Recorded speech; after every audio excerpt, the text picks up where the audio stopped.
We'll pick this up in a second if we can, Johan, because we've got a guest in the studio we need to chat to right now.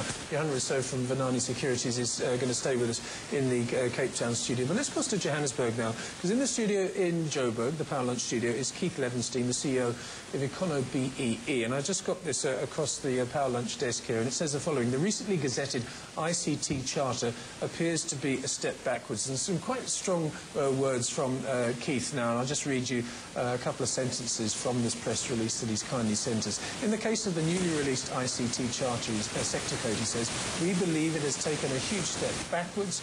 The ICT codes are riddled with spelling mistakes and grammatical errors, unforgivable, and I agree with him on this one. They perpetuate many errors in the codes, etc., etc. And Keith Levenstein is in the Joburg studio, as I said. Keith, how serious a problem is this? I mean, apart from the grammatical errors, what about the content? Lindsay, my big complaint with regard to any of the charters is quite simply that they're not that terribly difficult from the normal codes of good practice. It's taken ICT Charter around about, or Charter Council around about 7 years in order to, 9 years in order to reach this particular stage. During that time, there's been a lot of confusion. Many IT companies are completely unaware of what they need to do, and there's been lots of confusion. So the content of the charter is not terribly bad, other than it isn't that consistent with the rest of the codes of good practice, and that's maybe a bigger concern than simply the spelling mistakes that adds to the confusion in the first place. Yeah, and the unprofessional nature of the whole thing. I mean, you say that we cannot accept that the ICT Charter issued more than 5 years after the code still has these problems. This is not purely an academic exercise. It has huge ramifications. What ramifications are you referring to, Keith? Lindsay, the ramification quite simply is a company without a B certificate is going to potentially lose a lot of business. They can lose a lot of tender business from government. They can lose business from their own clients. So if they don't have a B scorecard, or if it isn't very clear, they can certainly get a lower B score than some other company, an opposition company, who might have a different interpretation. Now, as we tend to say, and I had a ICT sector council, or sector code presentation this morning, BEE isn't about a piece of paper that looks good. It's something that's really serious, and transformation is incredibly serious. But at the same time, companies live or die. Their businesses will simply grow if they have a good scorecard or not. So we're not talking about just that piece of paper that makes no difference, those numbers on it. And the numbers are really important. Those numbers need to mean something, which unfortunately in many cases they don't mean enough. Exactly. It's not just about ticking a box and saying I've got this and I've got that.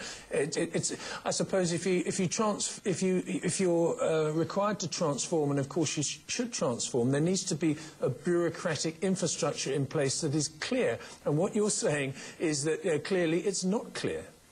It's very, very unclear, regretfully so. I tried almost without any success yesterday to contact the ICT Sector Council that should have been established with the launch of the ICT codes.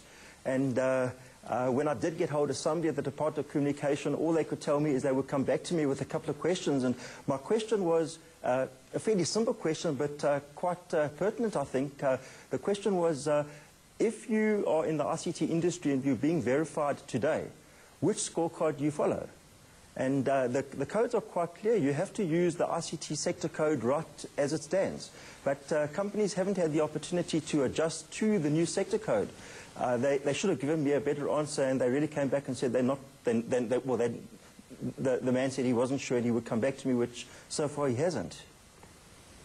Wasn't sure is one thing, not coming back to you is another. It all sounds like a bit of a mess. I mean, in general, apart from all the problems that you've just highlighted, which are serious, serious problems, as you've said, with serious ramifications, how has the ICT sector conducted itself in terms of transformation over the years? I think they've tended to do probably a better job than some of the other sectors. The sectors that haven't performed incredibly well might include, say, the manufacturing and engineering sector. But in the case of ICT, I think they can give themselves a pat on the back. You get companies who are included in the sector code, such as MTN, who have reached level 2, which is incredibly good. Dimension Data, I think, are level 2, level 3 at the moment, and many other companies have embraced transformation to a large extent. Obviously, they have to, because their own customers are calling them for their really good, decent B scorecard. So I think they've done a really good job.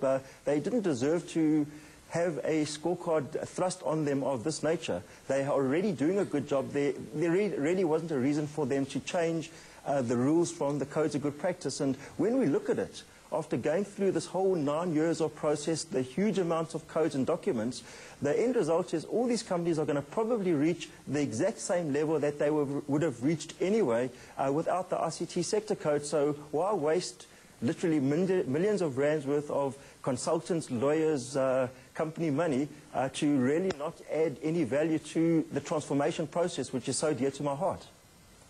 Well, you mentioned two big companies there, two giant companies, Dimension Data, formerly listed on the JSE, now sadly not, MTN, communications giant, I mean, absolutely massive. And I can understand they've got squads of people, teams of people working on these things, and even if the infrastructure or the bureaucracy and the admin isn't exactly clear, they can wade their way through it. But what about the smaller and medium-sized companies who don't have those sort of resources? How are they coping?